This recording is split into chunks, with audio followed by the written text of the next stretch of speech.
السلام علیکم، میرا نام معاذ ہے اور آپ دیکھ رہے ہیں HRM پروڈکشن۔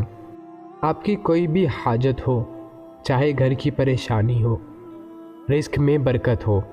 یا اپنی محبت سے نکاح کرنا چاہتے ہو، روزی کا مسئلہ ہو، شادی میں تاخیر ہو، چاہے جو بھی آپ کی ضرورت ہو،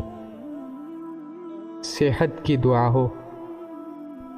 صحت، عافیت یا کوئی بھی مسئلہ یا پریشانی ہو، بس آپ نے یہ کام کرنا ہے۔ انشاءاللہ تعالی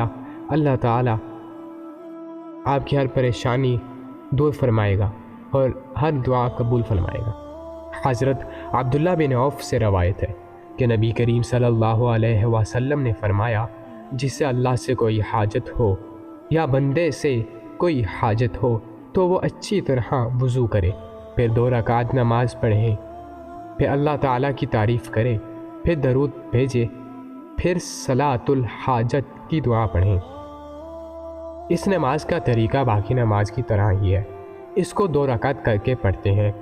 بس اس میں نیت الگ ہوتی ہے، اور نیت یہ ہوتی ہے کہ یا اللہ میں نیت کرتا ہوں یا کرتی ہوں۔ 2 رکعت صلاۃ الحاجت کی سورہ فاتحہ پڑھنے کے بعد کوئی بھی قرآن کی سورہ جو آپ کو یاد ہو پڑھنے، رکوع سجدہ باقی نمازوں کی طرح ہی ہوگا،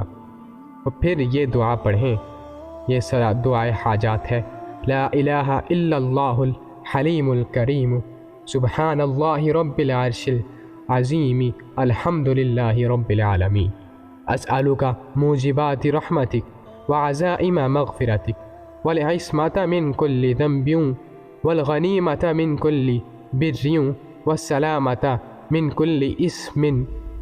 لا تدع لی ذنبا الا غفرتہ ولا ہما الا فرجتہ